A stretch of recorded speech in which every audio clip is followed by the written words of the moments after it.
Assalamualaikum warahmatullahi wabarakatuh. Kembali lagi pada channelnya Tengku Nyan, channel yang memberi motivasi kepada anda. Jangan lupa subscribe, like dan komen. Kini saya akan membahas karamat Tengku Cik Tanah Abeh. Nama lengkapnya Syekh Abdul Wahab Al-Fairusi Al-Baghdadi. Lakabnya Tengku Cik Tanah Abeh, Gehoy Tengku Cik Tanah Abeh. Beliau seorang ulama besar yang memiliki banyak karamatnya. Yang pertama adalah salat Jumat di Mekah. Tengku Cik Tanah Abeh diberi keramat oleh Allah dapat melaksanakan salat Jumat jarak jauh. Kadang-kadang beliau salat Jumat di Masjidil Haram Mekah dan kadang-kadang salat Jumat di Masjid Nabawi Madinah. Bukti adanya beliau salat Jumat di Tanah Suci, beliau membawa biji kurma setelah pulang.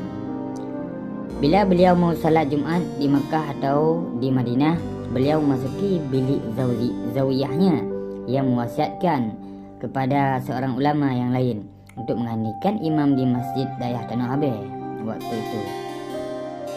Beliau berangkat ke Mekah dengan bantuan Allah tentu. Yang kedua, menulis kitab sambil tidur. Tengku Cik Tanah Abeh adalah seorang ulama yang paling banyak berkarya. Sebagian kitab yang merupakan karya beliau sendiri dan sebagian lainnya salinan kitab ulama. Dalam pustaka kuno Tanah Abeh tersimpan lebih dari 6.000 kitab tulisan tangan beliau. Cucunya Tengku Haji Dahlan Al-Fairusi Al-Baghdadi bercerita Tengku Cik jarang sekali tidur malam.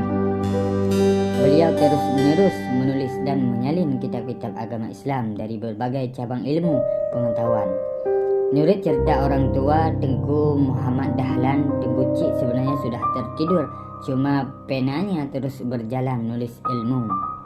Ini merupakan keramatnya seorang wali Allah. Yang ketiga, air kubang menjadi bensin. Tengku Cik Tanah Abeh hidup pada abad ke-18 Masehi saat Belanda sudah menguasai Selimung Aceh Besar.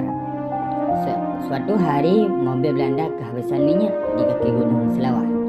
Tengku Cik tiba di sana. Beliau bertanya, "Mengapa tuan?" tanya kepada Belanda.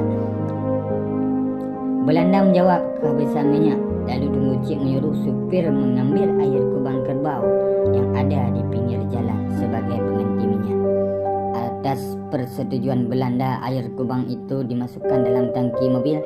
Ternyata dengan pertolongan Allah, mobil itu berjalan sampai diucapkan.